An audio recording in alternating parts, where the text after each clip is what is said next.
Morning, dear students. So today we will discuss about our chapter light. आज हम अपने chapter light के बारे में पढ़ेंगे। तो आज हम इसकी ब्रीफ आउटलाइन पढ़ेंगे चैप्टर के बारे में, यानी कि इस चैप्टर में जो मेन चीज़ें हैं उसके बारे में हम डिस्कस करेंगे। ठीक है, जैसे इसका फर्स्ट पॉइंट है light is a form of energy. हम सबको पता है लाइट क्या होती है, एक एनर्जी की फॉर्म होती है। ठीक है, सेकंड पॉइंट है light travels in a straight line. ये भी मैंने आपको बताया था कि लाइट जब भी खुद आप ऑब्जर्व करोगे इस चीज़ को तो आप क्या देखते हो कि लाइट का जो पाथ होता है वो हमेशा क्या होता है, सीधा होता है, लीनियर पाथ होता है। यानी कि लाइट हमेशा कहाँ ट्रैवल करती है, एक स्ट्रेट पाथ में ट्रैवल करती है। ठीक है, थर्ड है light enables us to see the object around us. Light किस में हेल्प करती है हमारी, कि हम आसपास के ऑब्जेक्ट देख पाएँ।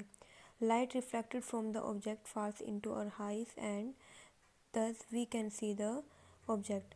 लाइट क्या करती है, देखो फॉर एग्ज़ाम्पल हमारे सामने एक ऑब्जेक्ट है। ठीक है, हम अगर मान लो वहाँ पे लाइट नहीं है तो हमें वो ऑब्जेक्ट नहीं दिखेगा, लेकिन जैसे ही हम लाइट उस ऑब्जेक्ट के ऊपर डालते हैं तो क्या होता है, हमें वो ऑब्जेक्ट दिखने लग जाता है। तो यानी कि लाइट की वजह से क्या होता है, हमें अपने आसपास के सारे ऑब्जेक्ट्स दिखने स्टार्ट हो जाते हैं। ओके, नेक्स्ट है those objects which emit their own light.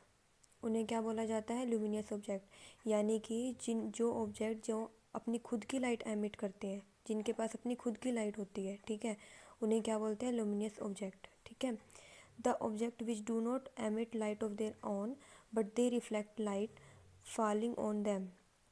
यानी कि बिल्कुल इसके अपोजिट, जो ऑब्जेक्ट जिनके पास खुद की लाइट नहीं होती है, जो खुद की लाइट एमिट नहीं कर पाते हैं, बल्कि ये दूसरों की, यानी कि जैसे इनके ऊपर कोई दूसरी लाइट पड़ती है ये रिफ्लेक्ट करती है अपनी लाइट को, तो उसे हम क्या बोलते हैं, नॉन ल्यूमिनियस ऑब्जेक्ट।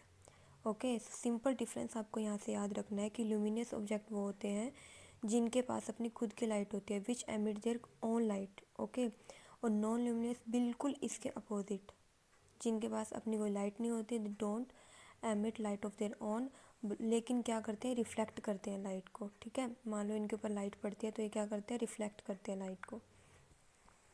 पॉलिश्ड और शाइनी सरफेस रिफ्लेक्ट लाइट। और ये बात तो हमें पता ही है कि जब भी कोई ऐसा सरफेस है जो क्या है, शाइनी सरफेस है, ठीक है, वहाँ से क्या होती है, लाइट रिफ्लेक्ट होती है ना। फॉर एग्ज़ाम्पल मैंने मैंने किसी ऐसे ऑब्जेक्ट पर लाइट रिफ्लेक्ट की है जहाँ से क्या है, लाइट वापस से आगे क्या है, मेरी आंखों पर पड़ रही है, तो इसका मतलब क्या है, वो ऑब्जेक्ट क्या है, पॉलिश्ड है। या फिर हम मान के चलते हैं कोई भी ऐसा सरफेस जहाँ से क्या है, शाइन आ रही है। ठीक है, जो शाइनी सरफेस होते हैं वहाँ पे भी क्या होता है, लाइट। अब हम बात करते हैं लॉज ऑफ रिफ्लेक्शन के बारे में। मैंने आपको बताया था एक होती है incident ray and second is reflected ray. ठीक है, इंसिडेंट रे होती है जब हम किसी भी ऑब्जेक्ट के ऊपर लाइट पास करते हैं। ठीक है, जब हम किसी भी ऑब्जेक्ट में लाइट पास करते हैं तो हम उसे कहेंगे इंसिडेंट रे। और जब उस ऑब्जेक्ट से लाइट रिफ्लेक्ट होकर हमारे पास आती है तो हम उसे कहेंगे रिफ्लेक्टेड रे। एक सिंपल एग्जांपल अगर मैं आपको लेके बताऊं तो आप सपोज़ करो आपके पास एक बॉल है। ठीक है, आपने उस बॉल को दीवार से हिट किया है, तो क्या होगा, वो बॉल दीवार से हिट होके वापस आ जाएगी आपके पास, है ना। तो सेम वही चीज़ है, जब जब आप उस बॉल को दीवार पे हिट करते हैं तो वो हुआ इंसिडेंट। ठीक है, और जब वो बॉल दीवार से हिट होके वापस आपके पास आती है तो वो हुआ रिफ्लेक्ट। ठीक है, ये एक बॉल का एग्जांपल है, बट आपको इसे आप इसको लाइट से लर्न कर सकते हो कि सेम यही जो फिनोमेना होता है वो क्या होता है, लाइट का भी होता है। जैसे लाइट किसी भी ऑब्जेक्ट पे पड़ती है तो उसे हम कहते हैं इंसिडेंट रे, और बिल्कुल जैसे लाइट उस ऑब्जेक्ट पे गिरती है उसके बाद वापस से रिटर्न आती है तो उसे हम क्या कहेंगे, रिफ्लेक्टेड रे। ठीक है, और क्या होता है लॉज ऑफ रिफ्लेक्शन।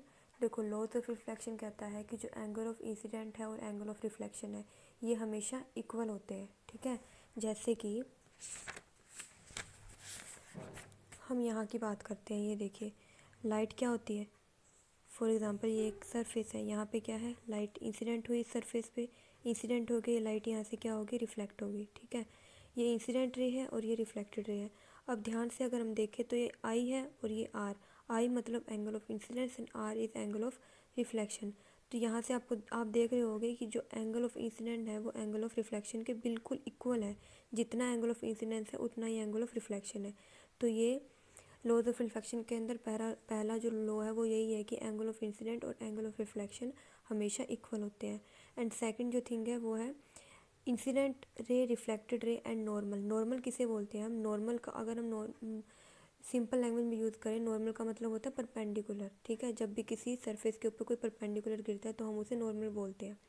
तो यहाँ पे देखो, जैसे इसके बीच में परपेंडिकुलर गिरा तो क्या हुआ, ये एक नॉर्मल बन गया। तो सेकंड लॉ कहता है इंसिडेंट रे, रिफ्लेक्टेड रे और एक नॉर्मल, ये तीनों क्या है, एक ही प्लेन में लाई करते हैं। प्लेन का मतलब क्या है, अगर हम इससे अप उस साइड देखें तो यहाँ पे एक प्लेन है, इसके नीचे देखें तो यहाँ पे भी एक प्लेन है, ठीक है।